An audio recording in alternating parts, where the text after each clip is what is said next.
Kia ora koutou and welcome everyone to our webinar on the options for the organics processing plant. My name's Tessa Zant, the Engagement Manager at Christchurch City Council, and I'll be hosting you for this webinar. Thank you for joining us online. Next slide.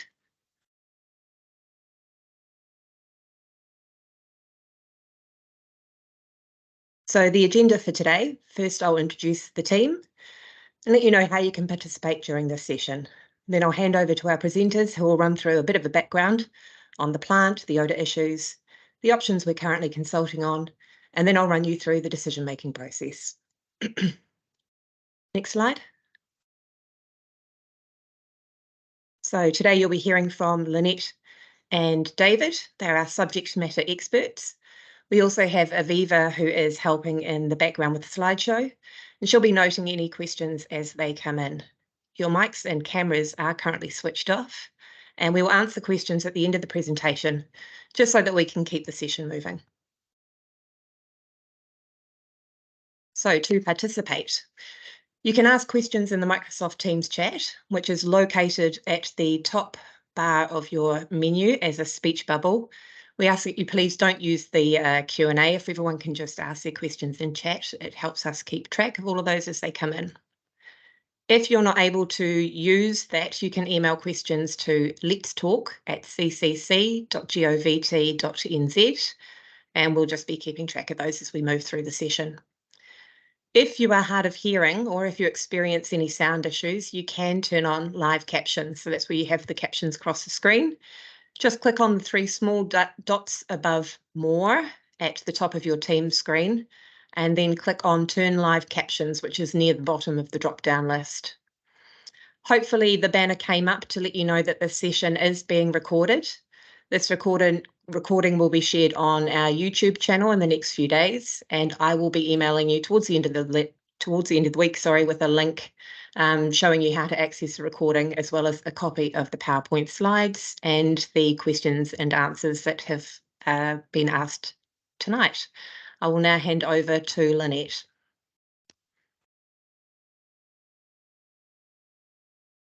Kia ora koutou everyone, and welcome to this webinar tonight. I am Lynette Ellis. I am the Head of Transport and Waste at Christchurch City Council here. Tonight I'm just going to take you briefly through the history and talk you through a bit of the history how we've got to this point, and then I'm going to hand over to David to talk you through the detail of the technical solutions. This slide is a little bit of the history of where we've got to. Composting at Bromley started at the site back in 1994 when we were just composting garden waste there. The site has all its consents, and in 2009 when we changed to a curbside collection, we started accepting mixed food and garden waste from that curbside collection and processing it at Bromley. Another thing of note, and this can be found on the website, is that in 2020 ECAN undertook an odour study of the area to look at all of the odour sources in the Bromley area, and did identify the plant as a significant odour emitter. In 2021, an abatement notice was issued, and across 2021, can you just go back one, Aviva? Thanks. Across 2021 and 22, we made quite a lot of changes on site, including changing how the mix of material that's going in. So there was more the nitrogen carbon mix, reducing the tailings on site, getting rid of the windrows on site so that there was not so much material outside on the site. So there was quite a significant change over that period to how the site operated. Over February and over the last sort of 12 months or more, there have been several enforcement actions across 5 dates. So there's been infringement notices across 5 dates, and that's got us to where we are today for offensive and objectionable odour across the boundary. Thanks, Aviva. New slide. So that was the processing plant history, but the council decisions are a little bit of a different story, but I'll quickly talk you through it. September 2021, council asked us as staff to investigate relocation options for the plant, and in April of 2022 there was a report to council and a decision in principle to permanently relocate the organics processing plant. We also had to report at that time on the implications of immediate closure, and the decision at that time in May of 2022 was to continue operating at the plant until a permanent solution was up and running. And at the time, we acknowledged that that could be between 3 and 5 years from when the decision was made. The final decision on a procurement was made. Now, in March of this year, the final stage of the procurement process to relocate this the site was approved by council, and in June this year, this is the point we're at now. In June, council asked us to come out and consult with the community and mana whenua on options for managing the cube-side organics until a permanent solution was available, noting that that permanent solution could be anywhere from 2027 to 2029 before it's operational. So that's where we are in the process and why we're out with this consultation.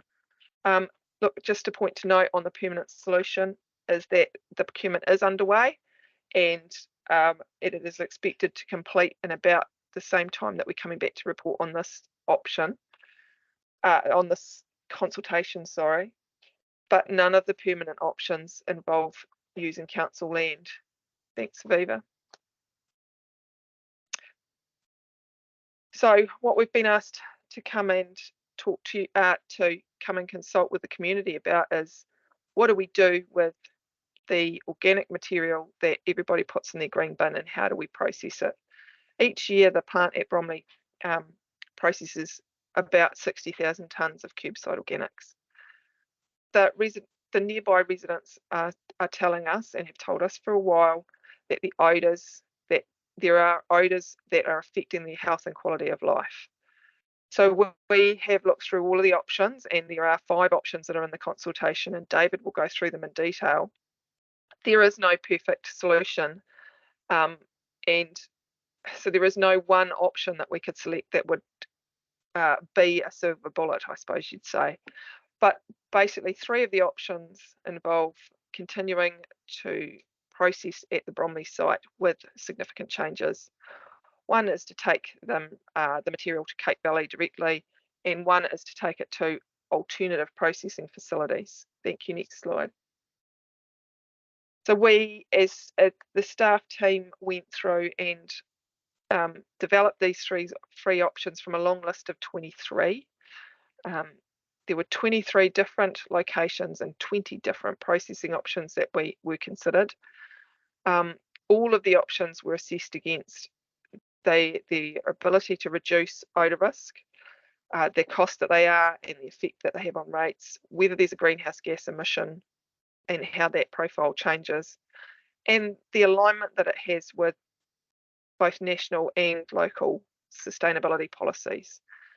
So the 5 short-term options that we're consulting on at the moment were deemed to be the most feasible, that we could get in place at the earliest opportunity to make the difference for the community in Bromley. So from this point, I'm going to hand on to David. Next slide, please, Aviva. Oh, no, I'm not. I'm going to do one more thing. Sorry about that. This is the current site and the current operation. So this gives you an idea of the current cost assessed over 5 years. There's a picture there of the site. The current cost, the current impact on rates, and the greenhouse gas emissions. So this is effectively our baseline that we've assessed the changes to with all of these other options. So now I'll hand over to David to talk you through those other options.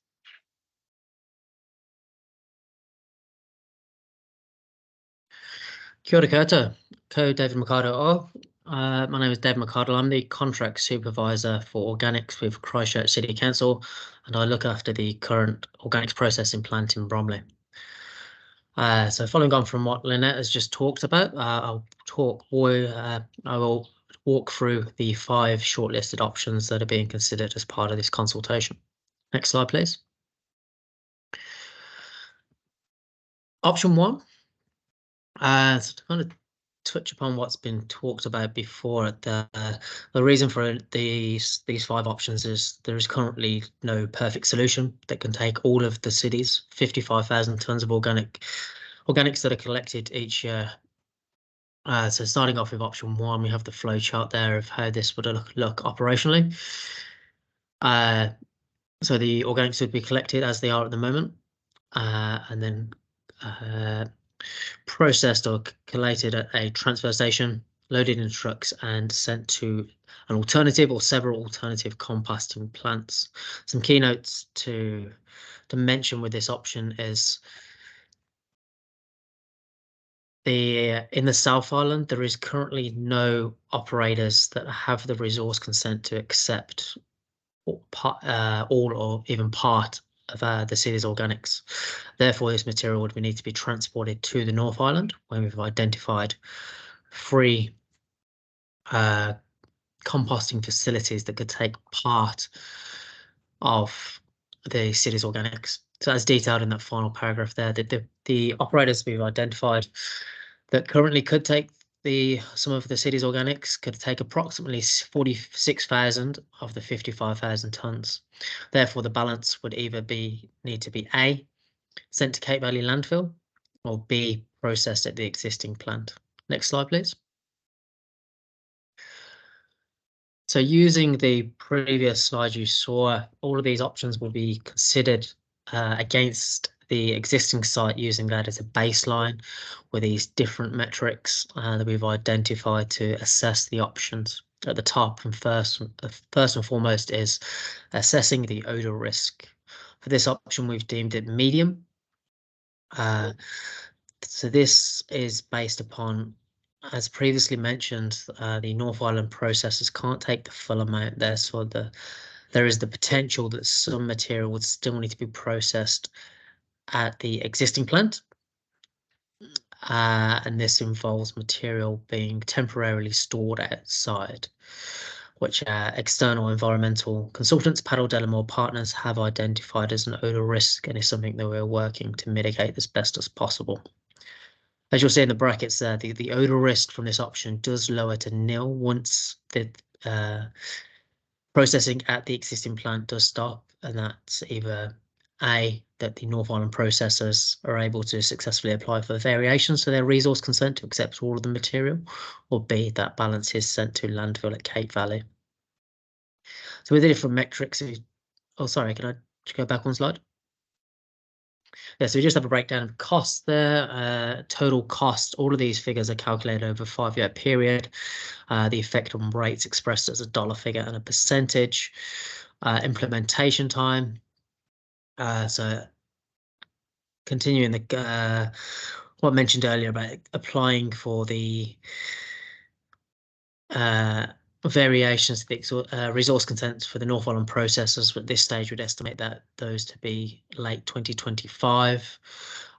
This option might not align with sustainability policies if we were to have the balance sent to Cape Valley landfill, and we have 2 breakdowns there of the greenhouse gas emissions for the different options for that balance.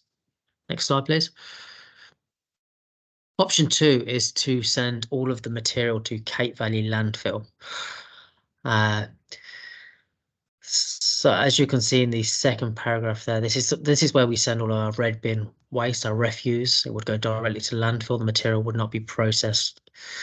There would be no compost or other benefits generated from the processing of that material. Under its current resource consents, the Cape Valley landfill can accept roughly 18,000 tonnes of the 55,000 tonnes a year the city currently collects organics. So again, this is where, as I said, there's no perfect solution, and some of these options do overlap. For example, with the balance here, the balance of that 55,000 tonnes would need to be A, sent to the North Island processors that have the resource consents currently, or B, processed at the existing plant. Next slide, please. Again, for each option here, we have the breakdown. This is similar to the first option in terms of the odor risk is medium, because there is the potential for some processing still on material at the existing site with material temporarily stored outside. July 2024. At this stage is the earliest we believe that we could apply for a, well, Cape Waste Management, Transwaste, who operate the Cape Valley landfill, could apply for a variation to their resource consent, which is held with Huronui District Council. A couple of key notes on this one here. This strongly doesn't align with sustainability policies. In fact, national direction at the moment is to increase the diversion of organics from landfill. And as you can see, quite significant greenhouse gas emissions there for both options. The consultation document does have a very good summary table of all of these options, and for the greenhouse gas emissions side by side, it expresses those as a percentage compared against the baseline existing operation, which is worth having a look over in the consultation document. Next slide, please. Option 3. So this is our baseline to continue operating at the existing site. A key note here is that council does not prefer this option, given the potential for odour risk if we aren't to change anything going forward. Next slide, please. And this slide you would have seen earlier that Lynette introduced. So this is our baseline. These are the metrics for the existing operation with no changes. So these costs here are the costs that are the current cost for the current operation. Next slide, please. Option 4. So option 4 and 5 are the last two options, and these are to continue operating the existing site, but with operational improvements, and two different options here. So the first one is to reduce the amount of material to be processed at the plant. So there is further work required to find that figure where we can be confident that reducing the quantity of material processed at the plant will reduce the odour risk. And again, similar to option 1 and 2 here, that would leave a balance that would need to be processed elsewhere. And that could be A, sent to alternative processors in the North Island, or B, sent to landfill. Next slide, please. So we have the breakdowns of the figures here, and again, similar to option 1 and 2 here, the odour risk is dependent about the temporary use of outdoor storage. So we'll go into a little bit more detail on the last option with that, just to explain that further. Implementation time is unknown. There has been some initial work and research into factors, for example, like tunnel time and optimizing the compost maturity using the Solvita index, but further work is required. The alignment with sustainability policies may not align if that balance is sent to Cape Valley landfill. And as you see, there's quite a difference there in the two different options for the greenhouse gas emissions, the sub-options under option 4. Next slide, please. So our fifth and final option here is breaking the processing of the current operation down into 2 stages. The first stage would be the status quo at the moment. So to talk this through and tie this into earlier comments I've made about the odour risk being identified as material temporarily stored outside. So for the first stage, processing here would remain as it is now. So the curbside collection trucks deposit the material inside the processing hall, which have roller doors, air curtains, an air extraction system, and the air is treated for a biofilter before being discharged. So the trucks would deposit inside, and then the material is blended with green waste to get the optimum carbon nitrogen ratio for the composting process. That material shredded, an effective microbe is added to accelerate the composting process, and then that material is placed inside the tunnels, which essentially cook the material. So where this option differs from the current operation, that would be the end of the first stage of the processing of the existing site, and this first stage would all be completed inside the enclosed processing hall. So with the normal operation, that material is then removed from the tunnels, taken outside before processed through the screen and removed outside. So this option would remove that latter part of the operation there. So trucks would be loaded inside the processing hall directly from the tunnels. remove the material from site to a second site, which is yet to be confirmed. We do have a couple of options we're exploring, but we can't disclose that for commercial sensitivity at the moment. So these trucks would take the material off site, and then the material will be screened with the option to be matured further at this secondary site. So in due course over time, the material currently being temporarily stored outside at the current site would be reduced, and only reduced down to just some of the material that's required as an input as part of the composting process, such as the green waste from the neighbouring transfer station. Next slide, please. So as we look through the option, the metrics for this option here, so the odour risk first is very low. As I mentioned, eventually if we were to do this option for the current site, there would be no outdoor storage of material, and it wouldn't be moved from the processing hall to the tunnels, which is one of the odour risks that PDP have identified that we could eliminate. We have a breakdown of the cost there, not quite as significant as the other options.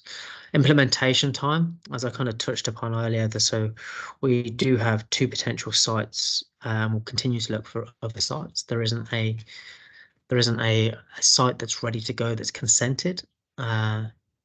Similar to the other options, that there's a new consent or variations are required. So for this option, a second site, a resource consent for this second site would be required, which has led to the 6 to 12-month implementation time.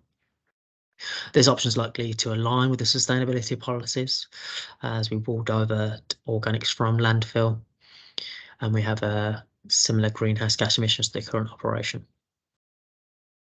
Next slide. So I'm now going to hand back over to Tessa and our engagement team, who's going to take you through the decision-making process. Thanks, David. That was extremely thorough. So lots of information there about the 5 options. So while I'm just going through this slide, if you do have any questions around the detail, just a reminder to use that chat function at the top of your screen, and you can ask some questions and we'll go through those. I'll start going through those shortly. So just in terms of the decision-making process, we're out for consultation now. That finishes on the 1st of October 2023, and after that time we will start to analyse those submissions that we have received. We are then expecting the hearings. That's your opportunity to speak to councillors and the Mayor about your submission to happen in mid to late November 2023. And then we've got the council decision on both the long and short-term solution in December, so just before Christmas. And those 2 decisions are being made together because it's for strategic reasons. It means that they can see the whole picture of exactly what's happening with organics in Christchurch and the future there, and make those decisions together. If the decision that they go for the short-term option does have a funding implication, then we will need to consult on this through our long-term plan. Our long-term plan is happening next year in February. We will have a draft out, and any big changes to our budget obviously needs to go through its own consultation process. If that happens, and it will be consulted in March, everyone who has submitted on the organics processing plant consultation will receive a notification from myself to let them know that they can make another submission on the long-term plan around that, the funding for that option. We'll then be expecting that plan to be adopted in June next year, so implementation for something with a funding implication is happening in July. So I'll just have a little look in chat. So no one at the moment has asked any questions. I think we could assume that David has done a brilliant job of running you through those options. Thank you, Jessica. So we've got one here. Do the greenhouse emission calculations include transport of material to the North Island for those relevant options? Lynette or David, are you able to answer that one for us? Yeah. I'm happy to take Yes. that one. You go, David. Yep. Yes, is the answer in short. So with the greenhouse gas emissions, we've engaged an external expert in WSP to assist our team with the calculations of those. So for transporting to the North Island, as I mentioned previously, we've identified 3 processes that could take part of the city's organics. And something that factors into these calculations here is the different technologies that are used. For example, one of the 3 options is worm farming, which is quite a similar technology to the in-vessel composting, technology that we use at the Bromley site where a compost is produced. And the second and third processes being that could potentially take some of the city's organics use anaerobic digestion, which is a different technology. So there's two end products from this technology, A being a digestate that's used as a fertilizer on land, and then B, it also produces energy in the terms of heat, and that can be generated into electricity as well. So some of the energy generated does balance some of the transport emissions of moving the material to the North Island. In terms of the transport that we're using, we are still looking into what would be the most suitable option of transporting waste, whether that be road, train, or sea. But yes, in short, the answer to that question is yes, it does take those into account. Thanks, David. We've got another, two-part question. Is the council exploring other ways to compost? So using fly larvae, for example. As part of the consultation process, certainly I have received lots of emails with interesting suggestions for how we could be alternative ideas for processing. David, do you want to talk to that a little bit? Yeah. So I guess talking to this point, so when we started the procurement process for the long-term solution, we identified 4 key areas that we need to address, being technology, site, end markets, and an operator. And we encouraged people who might have a part, so one or not, don't have a complete solution, don't have all 4 parts of the solution, but might have one of them, to express an interest in the first stage, and then we could partner those people who have a part solution to create a full solution. And during that process, where there was many different technologies, including fly larvae, that were proposed and reviewed by the evaluation team, which I'm a part of for the long-term solution. It's quite a new industry, and there's actually no set legislation in New Zealand for that processing at the moment. So it's assessed against the other technologies and the suitability for the volumes that we need to process for the city. And yeah, we careful what I say as part of the procurement process, but yeah, we've shortlisted technologies that are suitable going forward for the long-term solution, and we'll be proposing those shortlist of options that make it through the process to the councillors in December. But in short, in answer to your question, a wide range of technologies, includes the one that you have named, were proposed as part of that procurement process and considered by council.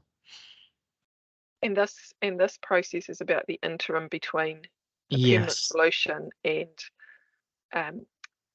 now, and the permanent solution being up and operative. So it's about finding something that and understanding the timeframes of when that can be impacted.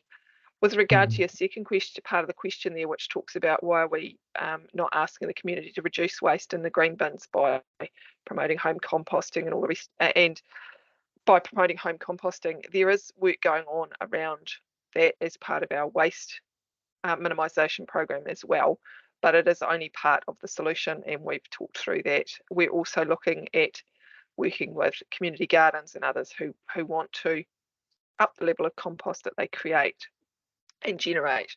So there's many parts to this, but the big part of the story is that there is sort of 55 to 60,000 tonnes that do go through the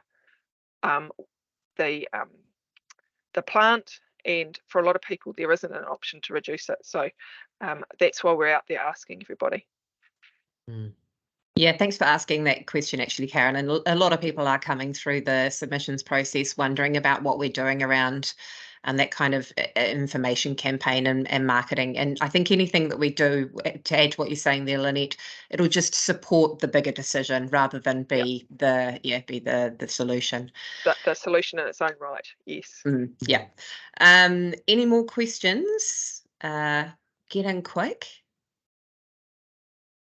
If any more do come through, or if you have a bit of a light bulb moment later on tonight, we will respond to those in writing, but we've just got one more here. Do commercial operators generate green waste? Yes, but it isn't processed through. Is it processed through our plant? No, David, so So the council has 3 transfer stations that around the city that accept green waste. Metro Place, that's next door to the organics processing plant, Sticks Mill and Park House. So these transfer stations do accept green waste. Currently, the green waste from Metro Place is used as part of the process at the organics processing plant. The material from Sticks Mill is available if needed, but generally that, along with the Park House material, go to commercial operators. So there is a private space of commercial operators that process city's green waste as well. So the council isn't the only operator that processes the city's green waste. The other thing is that green waste is not the same as the waste from restaurants and food providers. That's referred to as food waste. So in the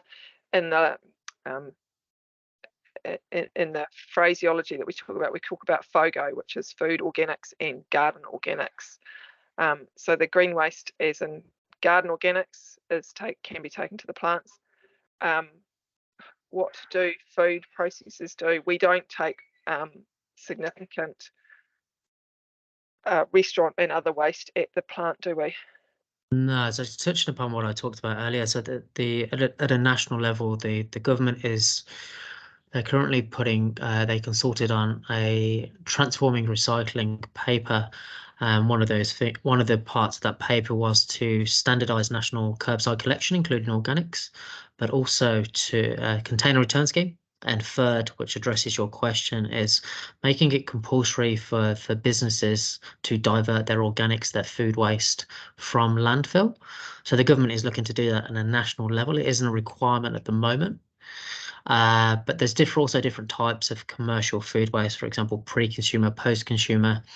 The current facility stopped accepting pre-consumer food waste in December 2019 due to the potential odour risk associated with that. But yeah, so with what we're consulting on in the interim, we won't be processing that feedstock as we try and work out the best solution for the material we currently collect, that FOGO, the food organics, garden organics, through the curbside collection.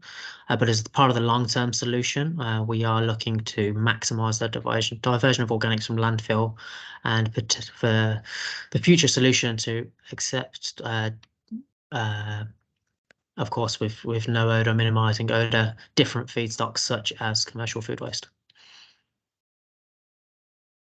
Great, thank you very much for that. Aviva, I'll just get you to flick through a couple of slides there. And, bear with me. So we just reached the end of the presentation. Hopefully you have all of the information that you need to make your submission.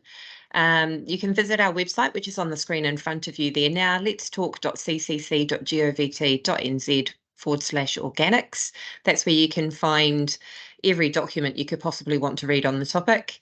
There's a video there as well, and of course that's where you can make a submission. If you're more comfortable working with paper, we have consultation booklets in your service centres and libraries. Next slide, please, Aviva.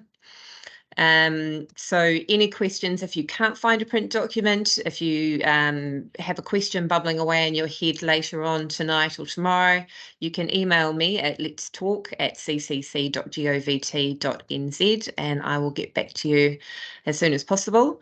And as mentioned before, I will be in touch with all of you registered for the webinar tonight with the presentation, a recording of the presentation, and the Q&A. The Q&A will include all of the questions that were asked at this afternoon's webinar as well. Those will all be compiled together, so you'll be able to see everything in one place. They'll also all be uploaded to the webpage as well. So thank you everyone for taking time out of your day to join us this evening. Similarly, if you have any feedback about the session, please contact me on the email in front of you now. Thank you very much. Ngā mihi nui from myself and the team. Good night.